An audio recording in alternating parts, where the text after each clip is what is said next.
จักเด้อหาบอกเด้อตีมันปล่อยเรื่องมาแล้วนี่จักเด้อมันเด้อแม่มึงเจ๊แม่มึง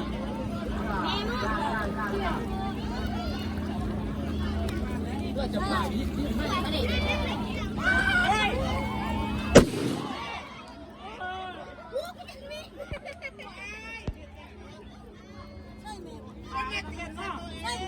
หาก็เป็นการหูวัดว่าจะกาจันทร์ชิดนะย่าไปเสือแลนหน่อยมีเงื่อนปุ๊บก่อนยืนอยู่บ้านไหนเ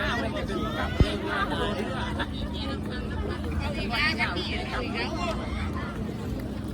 กากันดีมองที่บ้านมองยังไง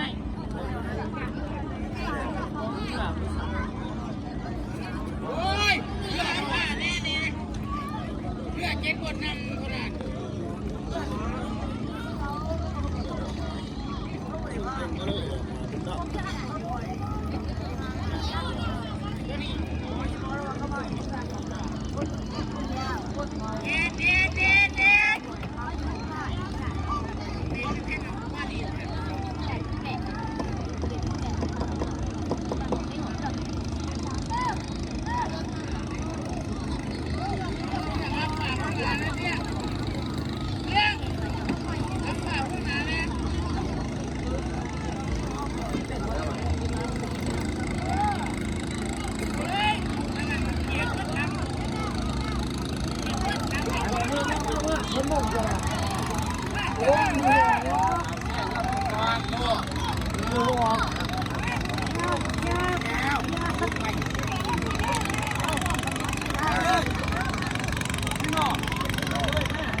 ไม่ยินดีกันทำไพ่หรอทำไพ่ไหมโดนอะไรบ้างเนาะ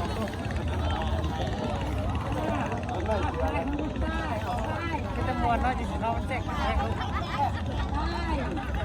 ไม่บ้านเบิ้ลไม่บ้านเบิ้ล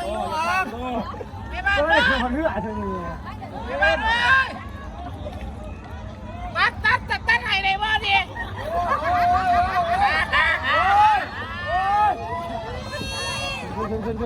ไม่บ้านเบิ้ลโอ้ผมนะพวกนี้กินทำไมโอ้ยจะมาแล้วพวกนี้กินทำไมโอ้ยนะ